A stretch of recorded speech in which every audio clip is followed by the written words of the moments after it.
Welcome to Mocktails and Mom Tales. Mocktails and Mom Tales. Come and listen to our story and have a drink. This is Chrissy. And this is Stephanie. And today we are making Apple Ginger Mules. Because you guys, it's finally fall. It's fall. It's fall. The leaves fall. I love it. Okay, last video, we made that strawberry basil spritzer. Oh, and it was so good. perfect for summer. Yeah. We were like celebrating the summer. Y'all. Summer's over. It's over. And I'm so here for the fall weather. Oh yes. It is perfect. The leaves, the colors, everything. It's beautiful outside. It's beautiful. We are growing our bellies. We're getting bigger. It's been a bump minute. Date, little bump date. Just a little Love bump it. date. She's definitely bumping more, but we're 6 weeks But you apart. are 6 weeks bumping, apart, we're and bumping. I'm second pregnancy. Truth. You bump a little bit more. So, So. But yeah, Yeah. it has been a minute. We have been super, super busy ladies. Very busy ladies. You're traveling and doing lots of fun things. And you're busy with work and working, hobbies. doing hobbies and shows and things. And so we've been doing lots of stuff. But we're here to make another drink and talk about all of our progress, and we're very excited about it. Yep. So we have lots to update you on. All right, let's dive in. Okay, so first things first, get your cute little copper mugs. Not required, but I mean, it's not a mule without Reporting for duty. So. Guys, I'm so excited. It's fall. Oh, I also went to the farm the other day and I got some fudge and some cinnamon donuts and everything. And then you do like the pumpkin picking thing. It's the best. So. Oh my gosh. Well, I got cinnamon donut apple cider. I didn't even know you were going to say that, but yeah. it's like we're the same person. We just have Wait, this do you in have to mind. shake it up? I did shake it up. Okay, we're good to go. We're Always good. shake up your we're cinnamon. good. But yeah, you're right. Okay, so we're going to start with ice. Okay. And then we're going to do, I think, like half apple cider. That and sounds then good. we're going to toss it with ginger beer. Oh, I'm going to cut this. Can I make a little garnish? Yeah, make a little garnish. Perfect. We've got some light ginger beer because apple cider already has a lot of sugar in it. So we're going to keep things a little light today. Oh, yeah. Classic. Fizzy. Love it. Very nice. Yeah. Oh my gosh, we took Cam to an orchard. Oh. And he was picking the apples off the trees. That's adorable. See, I can do that My next little year. heart couldn't take it. It was so cute. So exciting. Okay. And then we've got some fresh ginger, Yes. which I grated off camera. And we have some Pre-grade. little spoonfuls of it that we'll just add and stir in. Ginger somehow has been very surprisingly great in some of the drinks we've made. Yes. Like it's worked out very, Absolutely. very well. Yeah, we made very one happy about that. With ginger, like when we were kind of first, second trimester. Yeah. And dealing with some morning sickness and nausea, which is great. Yeah. But now for fall, it's just such a warming, It works. like, even though it's still like 70 degrees out, it feels so cool. And I'm here for all the warm spices. We're here. We're So, here. Let's do it. All right, we got that nice and incorporated. Perfect. Let's get our little apple garnish. Okay, don't put the caramel. What are we doing with the caramel? Oh, yeah. Yeah. Best part, sea salt caramel drizzle for the top. Oh my God. We getting fancy here today, We're y'all. getting fancy. There we go. There's Okay, that. Ready? Drizzle it. Oh, yeah. Ooh, put it on the apple and then you can bite it. Oh my Yup. gosh. Oh my gosh. Look at that. Looks so good. Oh, yes. Okay, I'm Yes. so excited to try this. Okay. Feel good? Ready? Yep, let's do it. Let's do it. Cheers to you, Mama. To you, All right, Mama. here we go. Stop it. Fall. Oh, my gosh. We're gonna take guys. that salt with the syrup with us. We're gonna take it over there. This is freaking good. Holy, that's fall in a glass. That's so good. Oh, my God. Wait, we're doing like a podcast. Right? What are we doing? I don't know what we're doing. That's so good. Get out of my way. Okay. All right. We're gonna make a couple of these. Yeah. Okay. Yeah, we have to make another one of these. Okay. Guys, we got so much to talk to you about. We're gonna reset, Yeah. make this drink, get that caramel. That's the Go best get part. comfy, sit back, relax, And enjoy. and we'll see you in a sec. See you in a second. Bye. Cheers. All right. Getting ready. Getting ready. Fluff and fluff. Oh. You ready? Welcome. We are back. Oh my gosh. Okay, it has been a minute. Yes. Since we Yes, it have has. sat in these chairs in front of our beautiful little poster and our little drinks and our little mama bag. Yeah. Like we said, we've been crazy busy. We've been busy. Yeah. But we are here. Yes, So we we're have some back. updates for you guys today. And then after the updates, our topic of today is going to be birth plans. What even that is. Yeah. And since she's the pro over here, we're going to be learning a little bit of information from her. And Yeah, kind I'll of share my just- experience Yeah. and we'll just kind of talk through a little bit about what you might expect when putting your birth plan together and when it actually is all said and done, what your birth plan actually might end up looking like. So There we go. yeah. So All right, updates. so updates. Do you want me to go first? Yeah, go. Perfect. Okay. So since last time I talked to you guys, I have had my 20-week anatomy scan. Yay! Oh, that's such a big milestone. Yes, which was really, really cool, actually. And I had to go to maternal fetal medicine, which basically means I'm an old lady. So high risk. High risk. I don't know what's worse, old lady or high risk. I don't know. Even know. Whatever. So, anyways, everything looked really great. Little kid is boy. It's a boy. Was 47th percentile, so right in the middle, which is really good. Right smack dab in the middle. All things looked great. And at that point, I did not feel any kicking yet. So I was kind of a little nervous because I was like, they're like, oh, are you feeling kicking? And I'm like, no, what are you talking about? I don't even know what this is yet. But 2 weeks later, I'm now at 24 weeks. But 2 weeks ago, I started feeling the kicking. And it was very weird. Yeah. People told me it would feel like a flutter. Yeah. It didn't feel like a flutter, though. It felt like a thump. And really? So, yeah. Okay. So I don't know if he's just like extra strong or whatever. That's awesome. Yeah. Because when I first started feeling it the first time, I was like, it felt like a gas bubble. Like it felt like a pop. See, like heard that a bubble too. popping almost. Gotcha. Yeah. But no, this is a clear, like a was roll like or a thump kind of thing. Awesome. And then my husband and I, we've been very busy. Recently, we're working on a show together, which is something that we're very passionate about and something we used to do for a living before COVID. And the music we're doing is Elvis Presley music. And this is really crazy, but the baby moves the most when it hears the Elvis Presley music. You ain't nothing but a hound dog. So I don't know if it's just the timing of the day or whatever, but I'm just going to hope he'll turn out to be an actor or musician, and that'd be really awesome. Yeah, he's going to be moving and a grooving. Yes. And then, so that's been going well. Symptoms-wise. Has Steve been able to feel him kick yet? No, not on the outside. Yeah. So I think it's still pretty. That'll come. But that'll be, I'm very excited about It's that. really cool. Yay.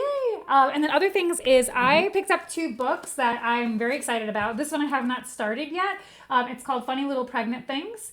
This one I finished. I read it in a weekend. It's super easy. You read this book too. I listened to the audiobook version of that one. Yes. Yeah, So that was good. No one tells you about pregnancy. This author, real talk. She's got some other things too, which is really great. Just real talk, exactly, about pregnancy and just kind of nice to not hear the fluff and just hear what I'm probably going to go through. So here's how it really is. Yeah. So, and then the only other thing for me really has been, one big symptom is the constipation, which is a real thing. That's a rough one. Yeah. And I mean, I'm eating fruits and vegetables. I'm slamming some crumble cookies, but like I am definitely eating my fruits and veggies. Yeah. That's why I want you to stay regular.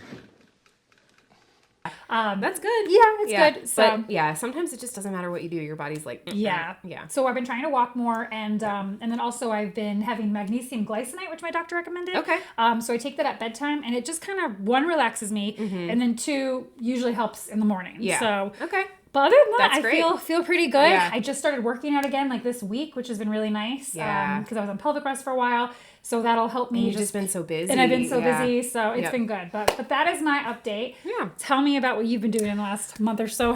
Since we've done 2 months, I guess. Yeah. Since you've Oh my got this. gosh. Yeah. Because I mean, last time we talked, I think I had just gotten my anatomy scan. I'm already at 30 weeks. Yeah, So it's been a minute. Mm-hmm. But yeah, this morning I actually just had my 30-week appointment. Yay. Just a quick little check-in with the nurse. We were talking about my newest symptom, which is just like, it almost feels like muscle soreness, but it's like on the inside of my thighs, and like, I think what it might be is just the weight of the baby kind of pressing on my pelvic floor. And so it feels, when I like sit for a while and I first get up, or I get up off the floor, and I engage those muscles, it's like a sharp kind of muscle soreness. Gotcha. So I'm so sorry. That sucks. I mean, luckily it's not debilitating. That's good. And she gave me a couple of recommendations, like I could sit on some heat packs, and stretching is good. So I've been trying to do more stretching. So, just uncomfortable, Yeah. But But you look beautiful. Oh, thank you. You're growing a little child. So. I know. So 2 weeks ago I had my glucose test. Oh yes, the glucose test. And I'm coming so up for you that. have that one to look forward to. And they give you this drink, and honestly, it's not as bad as people say it is. Okay. It's just a really sugary, it tastes like a flat Sprite. Now I got the lemon lime flavor. They gave me a choice between You have options? lemon lime and orange. Okay, I would probably do lemon lime too. Yeah, lemon lime is not very offensive. I feel like orange can taste very like artificial. Yeah. So I was just like, just go with like a very kind of straightforward, and it was fine. I had to drink it within 5 minutes. Is it a lot? It's not a lot. It's 10 ounces, I think. Oh, okay. It's really not much, but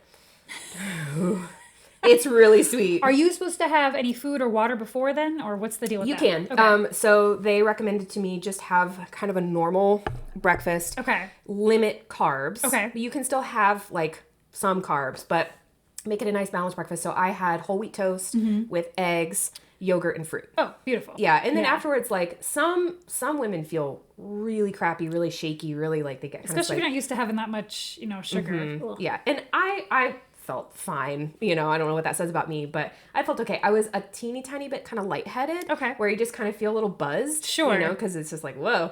And maybe a little bit shaky as you're coming down. Got it. But my results were normal. My blood sugar was 99. So okay, good. Perfect. Exactly where it should be. And so, yeah, we're in the clear. Fantastic. Very good. Very good. All right. So do you want to talk about what we're going to talk about today? Yeah. So we're talking birth plans. Yep. Now, let's dive in. And just to remind us where we're at, I'm at 24 weeks and she's at 30 weeks. So she's going to have baby real soon. Okay. Yeah. It's coming up so It's coming fast. up. It's coming up. And I'm going to be right behind. I know there are other pieces to this puzzle. And I know everybody's a little different. Some people want to plan every detail, and some people want to not plan very much. And really just depends on who you are as a person. And then also what Stephanie will probably talk about is how plans don't always work out. So Yep, absolutely. We're going to give a big fat disclaimer. Disclaimer. Yeah. Yeah. Everything we're talking about today is based on my personal experience, Google, and what we have talked about with our own medical professionals. We are not doctors. We're good at making mocktails. That we are experts in. Very good. For sure. Like, there should be a degree in this. Right. We win. Take everything we're saying with a big old grain of salt, margarita salt, if you will, and talk to your own medical professionals. Go over your birth preferences with them. Yeah. And ask what they recommend. And again, this all depends on what your own unique situation is, your medical needs, your medical history, all of that stuff. So everything I said might not even apply to you. And that's totally fine. So let's talk about, like, what the hell is a birth plan? Yeah. What is that, right? So and I don't know. let me ask you, Yeah. what is your kind of conception of no pun intended, of a birth plan? Like, what do you have in mind for what should go into a birth plan? Great question, Stephanie. I'm glad you asked. So, what I envision a birth plan to be is just, in a perfect world, what everything would happen on the day of, and what your preferences would be for those certain things. So, like, and what are your preferences? Good question. What I do know, I can tell you exactly what I know I want to happen. Yeah. In a perfect world, I have to have disco music playing or the Bee Gees when this baby's popping. Oh my God, that's amazing. I didn't know that that. is happening. And I was listening to a playlist, just all the things I want to be feeling It needs to be a party. Dancing queen. Like, Heck we're just going to be going. Maybe it'll throw a little YMCA in there because it's a party. I would love the doctors to just YMCA around me. Like, yeah. so that I don't have to think about what's happening. Yeah. So, because this terrifies me. So that's the one thing I know has to happen. And I feel like that's in my control. And no matter what happens, I can probably have that. And I will say, even if you have a C-section, you can still choose your music. Or at least I had that choice with my C-section. Good. Now, I would love to have a vaginal birth or whatever. What's the name of the vaginal birth? Yeah, we try not to use the word natural versus it's vaginal versus C-section, medicated or unmedicated. Because all of it's natural. Sure, and even if you use scientific interventions, like, it's still a valid birth. So the VJJ is the preference, although I'm freaking scared to do that. But it has its own set of risks and pros and cons. Yes. Honestly, it really does. And I do know that if given the option, please give me the drugs. So whatever those are, I'm good. Yep. I'll take it. I don't need to be, I know myself well enough. I would like the drugs and disco music, and that's as far as I've gotten. Heck yeah. Yeah. I read this book, and this lady, she wanted the drugs, and she was too late because apparently, this is important to know, if you're too far along, you miss the window of the drugs. I'm a little nervous about that part, but I will power through. And as long as my disco music is playing, and you also have to consider when the anesthesiologist is available, because they're making the rounds to a lot of different women, and they need to come immediately. Yeah, and so they can say, like, you can either do it now or you have to wait like 2 more hours. And if you're like, I can't do that, then just go for it now. I will take it. Yes, it's fine. So that's great.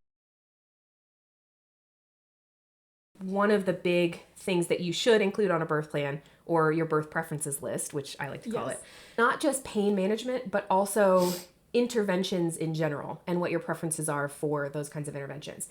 So my plan was to go into labor on my own, but I had some high blood pressure, and also he was measuring quite large. And so they were concerned that if I were to go much past my due date, that would make vaginal delivery tricky. That just happened to one of my friends too. They had to do C-section. He was too big. So, too big.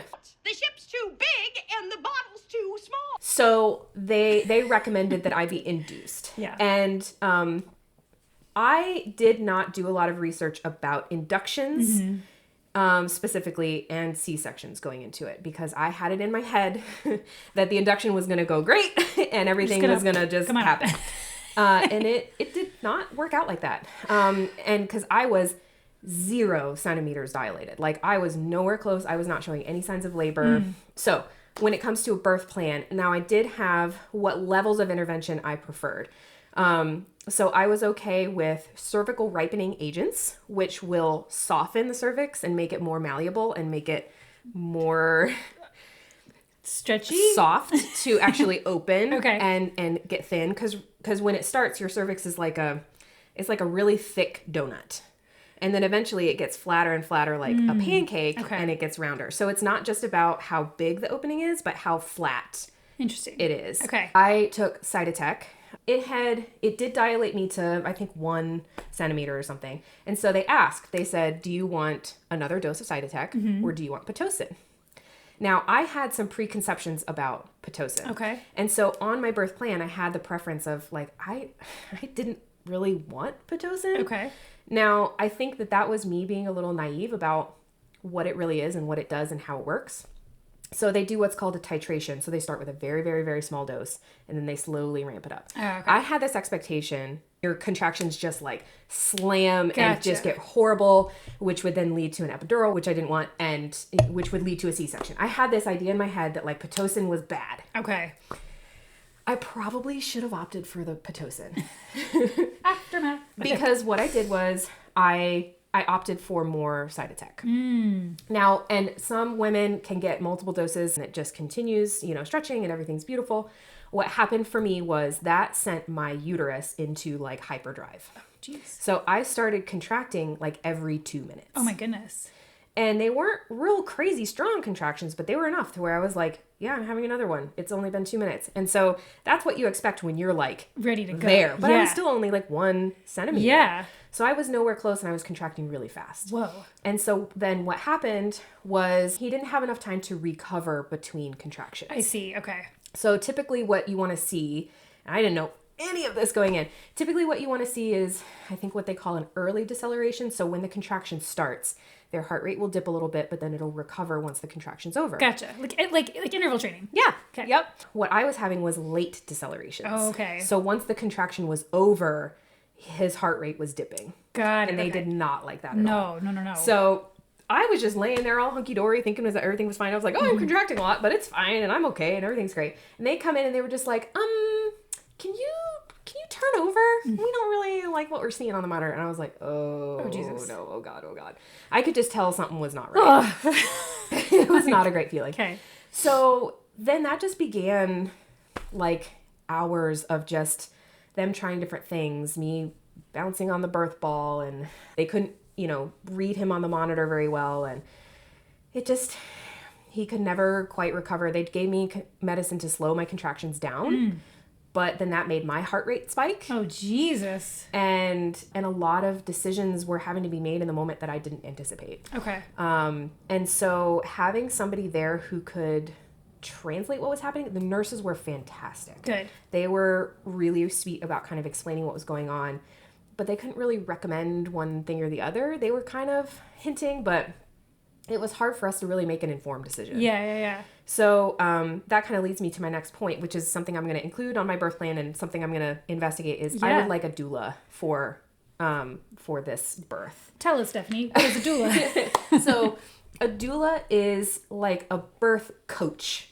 They're not a medical professional. They cannot offer medical advice and they can't perform medical services.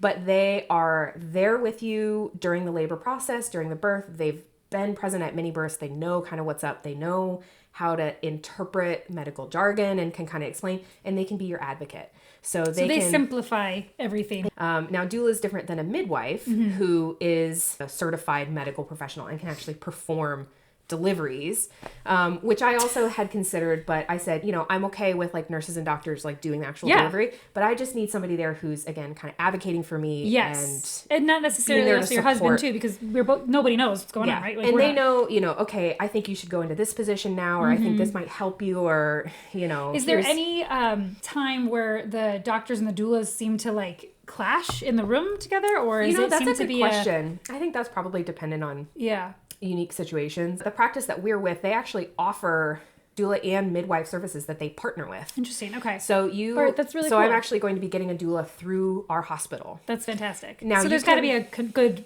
working relationship or something. Yeah. And you can hire a private doula and bring them in, and that can just be like listed on your birth preferences to say, I want this person in the room with me. That is totally your choice. If you want to hire a private midwife, you have to work with your doctor to kind of be like, if you want them to be the ones it's two delivering, medical people too. Then that can get a little bit tricky. But as long as they have a good relationship and you all have a good, communication style and all that, it can work. It can work. So. Now you had, just so I know what to do, you had like something printed out for the people when you got there? Okay, like, this is my plan, boom. It's probably not going to work out, but this is what would be great. No, I came in going like, this is what I want.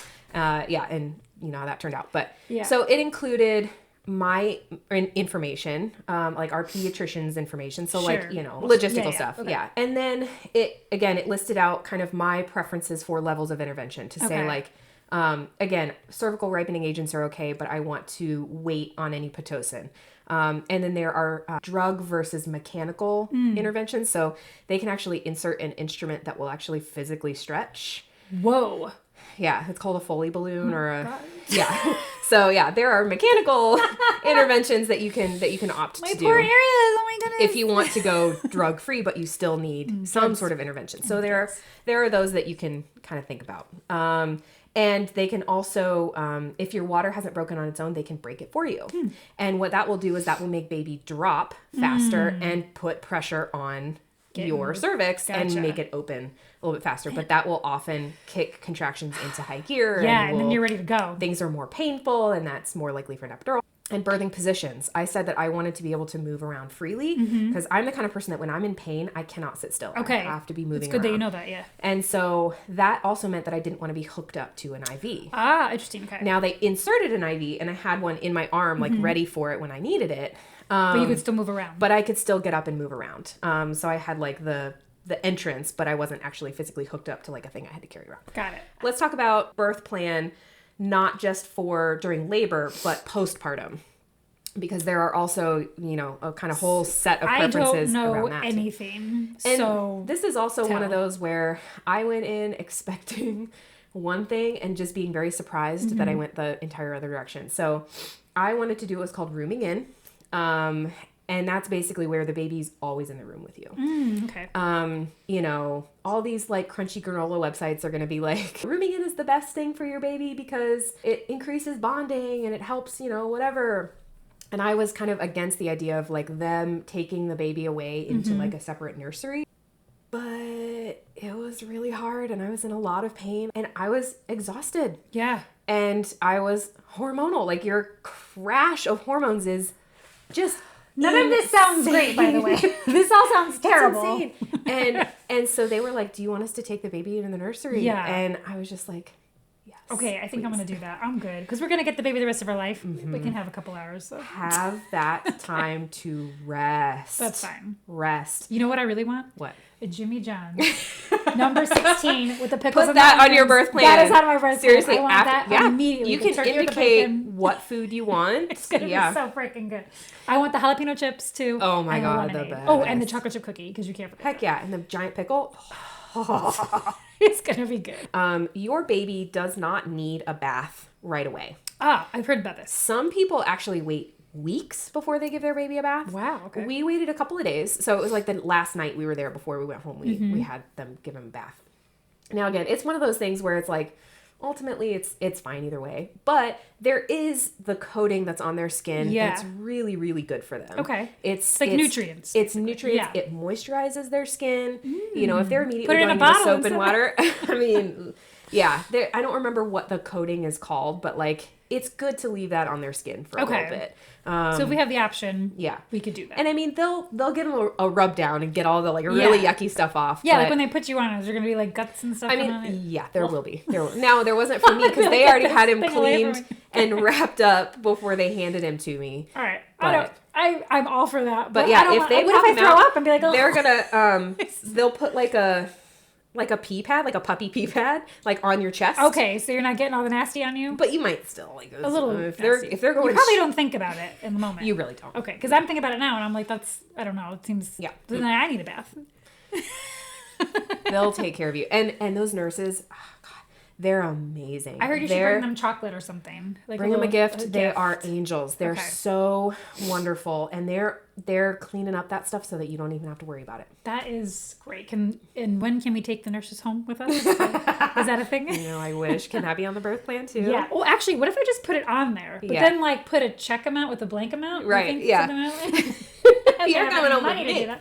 We also indicated, like, of course, somebody would put this on if they preferred not to have it, but we wanted to be extra explicit and say, give them all the shots, give them all the vaccines, give them all of the eye ointment, give them the vitamin K, like anything and everything that is recommended in your kind of protocol. We're okay with it. Mm-hmm. Give them everything. I think everything we looked at, I think there was just one shot where we were just like, why does this happen at this age? It was the one where it's like a sexual transmitted disease one. Yeah. It was more of a questioning, like, why does it happen now? Do you know what I mean? Yep. I think that's probably a hepatitis That's the one. Yeah. We're not saying no to it. We're just more of like, I'm curious why it happens at the stage. And you'll get a swab or a test when you're at, I think, 38 weeks. Okay. They'll test you for it because if for any reason, and not that it's necessarily sexually transmitted, but it's a vaginally transmitted thing that if you were to have gotten it some other way, your baby can get it if they're delivered vaginally. I see. Okay, that's interesting. Okay, yeah, I think it's a hepatitis thing. It was one of the Hep B or something like that. Yeah, that was the only thing I was like, because you think about it, and you're like, this baby's even if you don't get it via sexually transmitted way, they could still possibly get it through the delivery. Good to know. Yep, totally separate. Yeah. Make sure that all your family and friends are up to date on their whooping cough vaccine. You heard it right here. I literally just texted my family about all of this stuff so that they get it done immediately. That's so important. Get it done. Just get it done because if they're not up to date, you're not allowed in my house. And that will go the same for me. And it is nothing against anybody. Mm-mm. Baby comes first. Yep. Baby comes first. Yep. And because that is just awful. If they get that, it's plus our kids are due in like winter anyways too. There's more chances of and I am eligible for the RSV vaccine, which is a new kind of thing that was not available for my first pregnancy. I'm really actually excited about it. So I'm choosing to get the RSV vaccine. Yes. I'm eligible between 32 and 36 weeks. And so I'll get it at my next appointment. Or you can also give the baby, it's not a vaccine, it's the antibodies themselves. You can actually give your baby the RSV But it might be easier to just do the... But yeah, I figure like, why subject my baby to more pain than they need when I can just pass the antibodies on myself if I get the vaccine. Yeah, so that's exactly... My doctor literally yesterday at my 24-week appointment mentioned this as well. Yeah. Now, has there been enough studies on this, or it's just been newly... Like, it's been around, but just newly given to pregnant women? Yes, I mean... They give it to old people, I think. That's what they used to do? Yeah. Yeah, that's what it was. And it is... I think the shot for babies is relatively new, but obviously it's gone through all the extensive research and the tests and all the things. So I trust it for sure. Cool. But that is something that is new and was something that I was terrified about with my first. Like RSV is no joke. If it can help the baby in any way, then like why the F not? Yeah. Just get What about, let me ask you this if you don't mind. Mm-hmm. So this is your second child. Mm-hmm. Knowing that your plan didn't go as planned, do you feel that this time around you need to be as specific with things, or that you're just going to go into it knowing a little bit differently of how it could pan out? Yeah, I think this time I am going to be a little bit less specific. Okay. I'm going to have an idea of like, if all goes great, I would love to have an unmedicated vaginal delivery. Sure. And of course, because I've had a C-section already, there is its own set of risks around having a vaginal birth after C-section. Yes. It's called a VBAC. Mm-hmm. And they won't know if you can do it until that day, basically, right? Or pretty much, yeah. So for this, they highly recommend that I go into labor on my own. Okay. So they don't want to do any sort of induction, And you're medical cool or with that. mechanical. Yeah. And I'm okay. You're I great would with love that. to try Just that. let it happen. So, Yeah. but that's assuming that I don't have high blood pressure and the the other baby's things. not measuring huge and all that kind of stuff. Yeah. So lots of factors with babies. Yeah. And what's crazy is like I'm hearing your story, but then like I've heard other stories too. There's like nothing. Everybody's is so different. You can't even compare. So it's wild. yeah. I mean, this happens every single day, every couple of minutes. A baby's being born. A baby's being born. Oh wait, a baby just was born. Yeah. And every single one is different. Every single one. That's crazy. It's wild how many different ways It's almost it like can selling go. houses in real estate. You know, just 1%. Yeah. But Gotcha. Well, this is good to know because then it makes me think about other things. I mean, like I said, Yeah. I knew I wanted drugs and I know I want disco music. So I've got those two down. And then I think for me, I mean, I'm definitely a planner type person. You know me. I like to stay organized and I have lists for everything. But even just hearing your experience, I think I will research all the things because I do think it's very important to at least understand all the things that you know what's going on. I'll probably try to keep mine simple, but at least have a little bit of order and something. that's the thing is like you have to have a good balance of being prepared and doing your research, but also going with the flow. Yeah. I will go with the flow. Yeah. I will do the best that I can. And I will definitely try to go with the flow a little bit. Well, more you this know what time to around. expect now, and you actually had. And that's to expect the unexpected. Yes. What to expect when you're expecting? Yeah. Exactly. And I will say too that birth preferences or a birth plan also you don't have to have one. No, you don't. You really don't. So my sister-in-law kind of made the joke. She was just like, I didn't know anything. I just like, you guys do whatever you want. I'm along for the ride. Yeah. She had no idea going in and she was just like, she didn't care. And I think she had an epidural, but 3 pushes and her baby was out. Like, 3 so pushes. seriously, no, like they That'd be did. great if She that tells the happened. story that they did like a trial push and they were like, stop It's pushing, coming. stop. Like it's, oh my gosh. Whoa, back it up, back it up. Beep, beep, beep. We've got lots of other things we want to talk about. We're going to try to not Yeah. go on this long of a hiatus anymore, and I don't think we will now that our I lives think we'll have be a little bit better now. Yeah. better. And But because again, we only have a limited amount of time. I know, before- but we never know. Like, who knows? Maybe we'll see how this goes, and into Yeah. once babies are born. Exactly. Well, we have a whole thing about drinking real drinks and Yep. like looking like shit, and like that'll be great. So. Yeah, we got our babies on our boobs and we're sipping our drinks and Yeah. we're talking about what's going on, new mom life and, Yeah. and all of that. And- I mean, we're going to try for sure. We're gonna try for sure. Yeah. But if anything, one thing I will say is to both of our kids, this will be something really, really fun that we can show them one day when they're old enough. Just get something fun to do, and I'm glad I got to do it with you. Yeah. Hormones. Yeah. This has been so much fun. Yay. And we're so grateful for anybody who sticks around and watches our videos. And 5 people, thank you. Hi, Mom. Hi. Yeah, it's been So it's really good. fun. Yeah, It's just fun to love sit it. and chat with you. Yeah, and and drink just, our little drinky Yeah, beers. exactly. Yep. Yay. So thanks for joining us. Yeah. Thanks for coming along on the journey. Cheers. And ciao, ciao for now. Yeah. All right. Bye. Bye.